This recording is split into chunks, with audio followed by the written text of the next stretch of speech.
श्री वल्लभाधीश की जय, श्री गुसाई जी परम दयाल की जय, श्याम सुंदर श्री अમને મહારાણી की जय, હરિરાય મહાપ્રભુ की जय।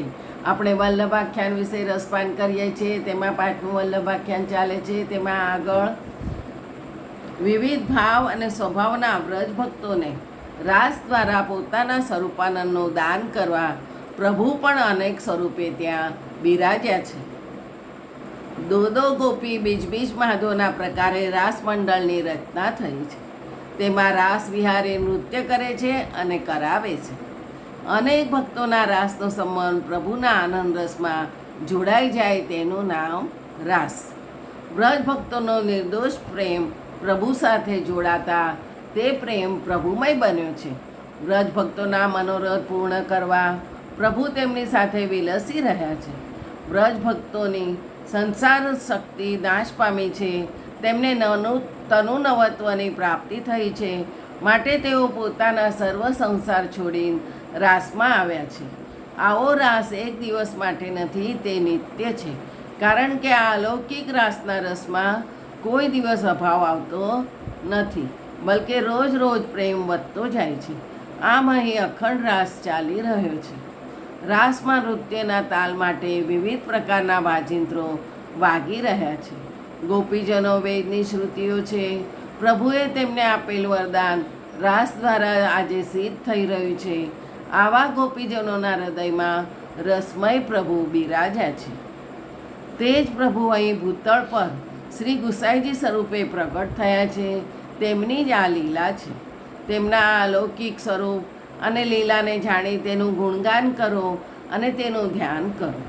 શ્રી ગુસાઈજીને શરણે આવેલો કોઈ પણ જીવ ગમે તેવો દુરાચારી હોય તો પણ શરણે આવતા તેને આ સર્વ અલૌકિક સુખની પ્રાપ્તિ થાય છે।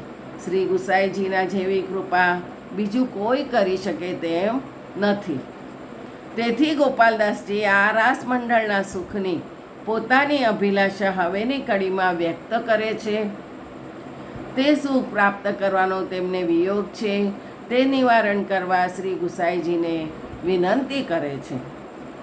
સેવક જન દાસ તમારો રે, તેના રૂપ વિયોગ નિવારો રે। હે પ્રભુ, હું આપનો સેવક છું।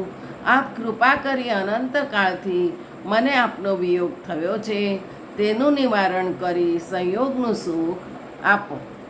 આ આખ્યાનની આ છેલ્લી પંક્તિમાં ગોપાલદાસજી નિત્ય લીલાના સ્વરૂપાનંદને પ્રાપ્ત કરવાની પોતાની અભિલાષા વ્યક્ત કરે છે। તેઓ પ્રભુની મૂળ લીલાના દર્શન કરતા એટલા ગદગદિત બન્યા છે કે આ કડીનો પુરવાર્થ પણ ગાઈ શક્યા નથી। પોતાને આવું સ્વરૂપાનંદનું સુખ ક્યારે પ્રાપ્ત થાય તેના વિયોગમાં તેમણે આ કડી દ્વારા ઉત્તરાર્ધ ગાઈને ગુસાઈજીને વિનંતી કરી છે કે હું તો આપનો દાસ પણ દાસનો પણ દાસ છું। આપના સેવક તો ભૈલા કુઠારી છે અને તેમના સંબંધે હું આપનો શરણાગત છું। મને મારા મૂળ સ્વરૂપનું જ્ઞાન નથી।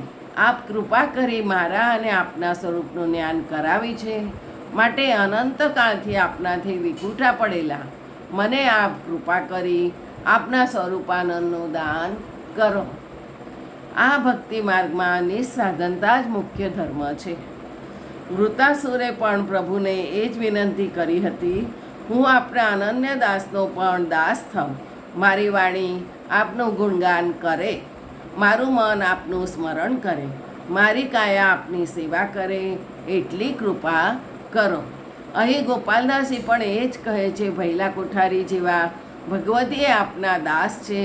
હું તેમના લૌકિક સંબંધે જોડાઈ તેમના દ્વારા આપના શરણે આવ્યો છું અને તેમના દ્વારા આપે મારા ઉપર કૃપા કરી છે। શ્રી ગોપાલદાસજીને નિત્ય લીલામાંના પોતાના સારંગીની સખીના સ્વરૂપનું સ્મરણ થઈ આવતા તેઓ વિનંતી કરે છે, હવે મને સંયોગનું સુખ ક્યારે આપશો? મારી સર્વ ઇન્દ્રિયો આપની સન્મુખ રહે તેવી કૃપા ક્યારે કરશો? માટે તો ભક્તો હંમેશા વિનંતી કરે છે કે વ્રજના જીવન કરું વિનંતી, હો ગોકુલના ચંદ વેગે તો આણા મોકલો, હો વલ્લભ નંદન। પાંચમું વલ્લભ આખ્યાન સંપૂર્ણ. કાલે છઠ્ઠું વલ્લભ આખ્યાન લઈશું.